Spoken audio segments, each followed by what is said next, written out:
the statue.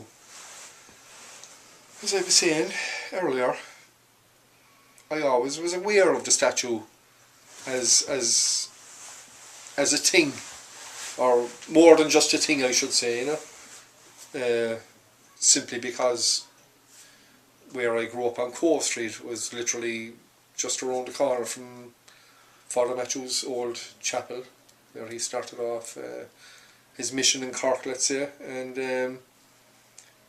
I knew that growing up. My mother used to tell me about Fr Mathew, this great man who actually lived on Cove Street, literally just kind of 2 or 3 doors from where I was growing up now. His house at the time was I can only vaguely remember his house, because it was demolished in the kind of mid-70s, I think. I would have been only about 10 maybe at the time, so I remember it, but only just vaguely.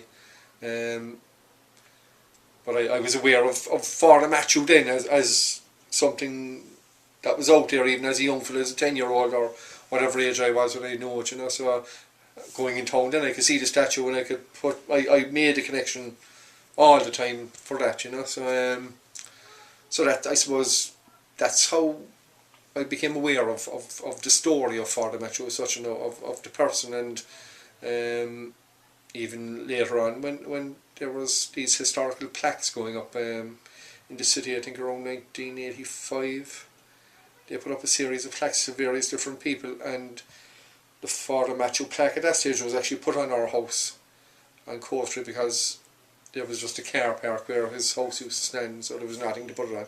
Ours was the nearest house to it, so they put it up on our front wall. So that was something again that kind of piqued my interest in the man himself and in the statue, I suppose. And it was always there in the back of my mind. And in school in 1977, I think it was, in Deer Park Secondary School, we all did this various historical projects for one particular year, and the one I picked was Fr Mathew. Myself and 2 other guys, I kind of forced them along, as they say, so they wouldn't really have probably been aware of him as such, but anyway, I said, we're doing Fr Mathew, that's grand, so we did that, so again, the statue came into it, as I said. We were in the library looking up stuff and all the rest, and we were looking at when the statue was put in, and that's probably more when I became aware of the statue and when it was there, and the year it was put up and all that was probably around that time, so I would have been probably about 14, 15 at the time, let's say, but as I say, so I've always had an awareness of the statue because of the connection with home. Fr Mathew kind of always kind of relates to kind of home for me, as I said, the church was around the corner, the house was 10 yards to my right, so and then later on in life, I suppose the statue then became, as you said, it was a landmark in the city, and everybody was aware of the statue, and nobody called it Fr Mathew statue. It was just, as you said, this statue, as they say, going back for 100 years, was just the statue, where the tram stopped and the buses stopped and all the rest. The statue was one of the locations, and but again, from probably in terms of the memories of the connections with the statue later on, and as we went through our teens and into the 20s, would have been probably the GA games and the coming home. And you'll be standing behind the statue and you'll be watching the teams coming down from Paddy Barry's corner and going on to Bridge Street, and you'll be standing by the statue, and the statue will be all dressed up, of course, in the colours as well, so again, that was as it moved on, as I said, then you kind of had that that Fr Mathew was just there. He was part of Cork, and he wasn't a Cork man, but he was part of Cork, and he was always, for everybody that's alive today in Cork, there was never a time that we didn't have Fr Mathew. So in that sense, the statue was just, it's always been there, We know the history of it, or most people would know the history of it.